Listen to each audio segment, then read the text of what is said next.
Okay, so I'm beginning here with Johnny right again, the position we talked about at the beginning of my Z-guard. I'm controlling his farce.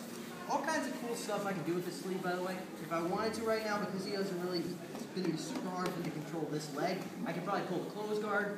You know, if I so choose, I might even be able to go half guard triangle on him if I can maintain a good control here. A lot of cool stuff. But again, we're using it as in order to keep him from getting control of our head or our posture or our base as we come up. Now all he's got is that overhook. As he overhooks, yep, I'm building up. And as I'm building up, literally, it's got to happen at the same time. So as I'm pulling this right leg of mine underneath, I'm going to start yanking that arm. Here. Boom. And the particular direction I pull him is as follows. I'm not pulling straight in and then driving straight in. I'm really pulling him kind of forward and out. So I'm pulling kind of like a circle behind me, like I'm cutting with a sword. So I get this grip, and I get kind of that sword swing, and at the same time, I'm driving him up and at a diagonal. I don't want his knee to be able to serve as any kind of base. If I drive into him, he's got decently long legs that might not fully topple him, but if I'm taking him that side, I don't care if he's standing up on that foot. Boom! He's going to end up on his back. At which point, look, his hips are crossed over. See where my knee is? This is where he should be. His hips facing the ground. Very hard to keep me in guard, obviously.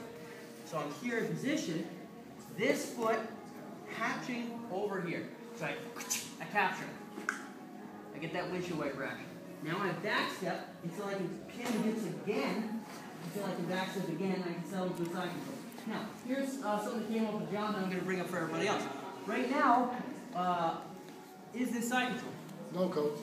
I mean, I would get my points, don't get me wrong, guys, and I don't want you to feel like, you know, bad about yourselves if you end up here in turn. I mean, you're going to get your points for getting in this position. And undeniably, I'm in a good controlling dominant position with Johnny Red here. However, I can't really submit him for the most part. It's going to be very difficult to submit him. It's going to be very difficult to control him and do a lot of things if my near arm is pinned and actually controlled by his near arm here.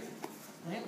Yeah. If I'm here and now I can't, you know, I can't key lock him, it's going to be tough to choke him. I probably can't really take him out very effectively. I certainly can't take his back. It actually limits my options. So, but the thing is, we land here, kind of, because we land here, and then again, we hatch over, we back step, whatever. We might still have this overhook. Now, here's something to make note. If your near side arm is overhooked by your opponent, it's not always the end of the world, but if I'm here in a side control and his elbow's clamped to his side, I'm not going to win this battle and do anything productive, so I'm just going to, generally, I like to put my knee on top of the shoulder, pull that arm out, at which point I'll come under his head, turn his shoulder away, settle for a good traditional side control.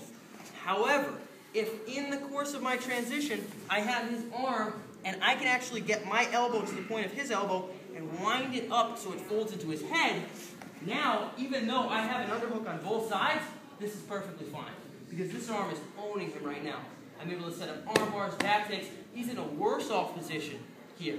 So I will never tell you, like, it's wrong to have the near side underhook.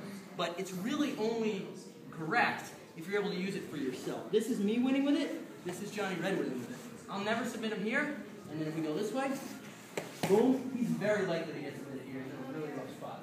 So, through the whole technique, going on the bottom again, when we land there, boom, again, I got my control, braced off him. I shoot through, I scoop over. As I cut this, I go along to the side. I'm here. 1, 2, back step, back step. If as I'm backstepping, I can shove this up to his face, great. If as I'm backstepping, he overhooks me really bad, what am I going to do? Knee on the shoulder down. Rid of it. Shoulder back. Traditional side control. Right off to a 90-degree angle, okay?